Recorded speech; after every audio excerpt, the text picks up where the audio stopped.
starting to realize that although, and Browns fans, calm down, although that Deshaun Watson trade was the worst trade in human history, right behind the Russell Wilson trade, I think that's pretty clear right now, the Cleveland Browns are the king of finessing teams out of their wide receivers.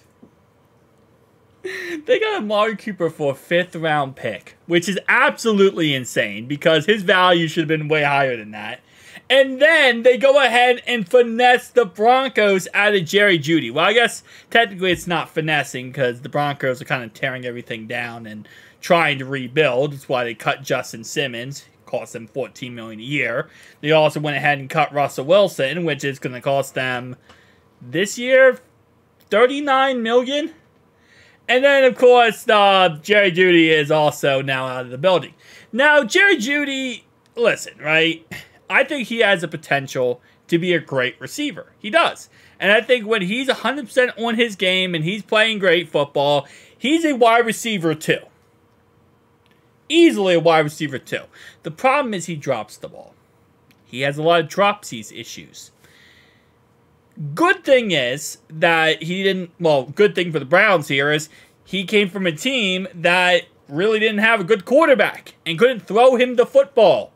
So when you have bad passes going to you as a wide receiver, if you already have a little bit of a dropsies problem, it's going to be amplified times 1,000. So I don't think this is a bad option for them. I think this is a really great option to pair with Amari Cooper and Elijah Moore. So they won, in my opinion, out of this trade. It was a interesting trade, though. So they traded a 4th and a 6th of this year draft picks to go ahead and get Jerry Jeudy. Now, what's interesting about that is the fact that the Browns already, going into this, had no 1st round pick, right, because of the Deshaun Watson trade. 3rd round pick, 5th, 6th, and 7th. So they only had a total of 5 picks going into this draft already. My bad. They had 7 picks going into the draft already, and they just traded away 2. Now they have 5 left. I was kind of expecting when I first saw that they traded a 4th and a 6th, I kind of expected them to have traded maybe future picks to kind of make this work, because especially in 2025, you know, they have a 4th, they have a 6th right here, which would be interesting because then they would still have, what, 1, 2, 3, and then they would literally not pick again until the 6th round. But they have 3 6th round picks. So I'm actually kind of surprised that the Browns didn't try to offload those picks. And maybe they did, right? At the end of the day, the Broncos are trying to rebuild right now. You have Sean Payton, who is in his 2nd year with the Broncos now. You have a brand new owner, the Walmart family. So they want to just rebuild as fast as possible, get as good as possible, as quick as they can. So maybe the Browns did try it and said, hey, listen, can we give you 2 picks from the future draft? And the Broncos said, no, Bo. We want them right now. Which, to be honest, again, like I said, is not a bad idea for the Brownies here. I mean, not a bad idea for the Broncos, not the best for the Browns. Now, as it says right here on overthecap.com, the Browns did win this trade, and I still believe they did. It really depends on how good.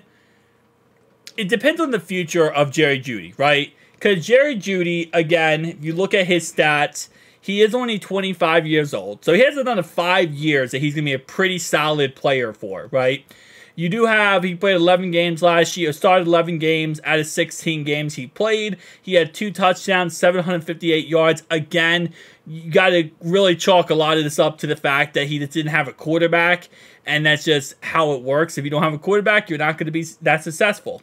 And if we go ahead and click on, actually, I think if I go ahead and go to cap calculator here, and we go to the Brownies, which I did give them credit before about, they were negative $50 million against the cap going into this offseason, and they actually pushed that number all the way down to $4.9 million above the cap.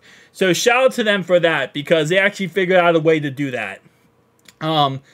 Jerry Jeudy is on the last year of his contract, and that's the only thing that you could kind of maybe say is also a problem, is the fact that the Broncos knew they would have to give him a new contract, and now they don't have to do that, right? And his cap hit is a $12.987 million cap hit, and when you look at that compared to Amari Cooper, who's going to be a $23.7 million cap hit, you're starting to pay a lot of money for wide receivers. And, you know, trust me, over here in Cincinnati, Cleveland, we understand. Trust me, if anyone understands paying your receiving core a lot of money, it's us. Chase and Higgins. Nonetheless, though, you're going to have to give Jerry Jeudy a new contract. And he's going to want a lot of money. And you don't have a lot of money to spend on Jerry Jeudy. I mean, even though, yes, you did great on getting under or getting above the salary cap here, the problem is you still have $7.6 million in cap space next year. So, in a way, if you're the Browns here, you spend a 4th and a 6th round pick this year to be a rental. It's a 1-year rental. Now, obviously, if it works out in the end here, and let's say you do work out a new contract, maybe you backload it, you'd void years to push it toward the future, really just kick the can down the road, it can work out very good long-term for you guys. But at the end of the day, you're really banking on this year, he's an absolute monster for you. And then in the future, you figure something out. Because it's going to get interesting. But last year, you know, you made the playoffs. You lost in the wild card round to the Texans, but you still made the playoffs. You were still a playoff team. So you give your quarterback now, Deshaun Watson, one more weapon in that offense, and you run it back. You hope that Nick Chubb stays healthy for the whole entire season, and you have yourself a dominant receiving core. You know you're going to have a great defense, especially with your defense coordinator, who is a Super Bowl winning defense coordinator, Jim Schwartz. So, and you got Kevin Stefanski, who was Coach of the Year. So, you guys definitely have a lot of things built up, right? And you're doing really good in that context. And I give the Cleveland Browns the credit where credit is due. And as I always say, listen, Browns fans, I don't hate you guys. I really don't, actually. You are in the same state as us, okay? I can't hate you guys. Now, the Ratbirds and the Squealers. There is more hatred in my veins for those two teams.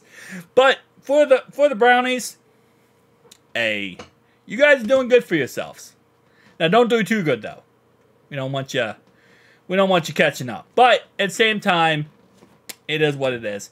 This, in my opinion, again, like I said, I think this is a W for Cleveland. It really was. I know you might say, well, they're giving up a 4th and a 6th to a guy who's in the last year of his contract. They might not be able to re-sign him. But again, if you're the Browns here, you're going all in. You're trying to go all in to win a Super Bowl. And whether or not you can do that depends on your quarterback number 4. So we'll see how it ends up turning out. But I'll see you guys in the next one. Peace.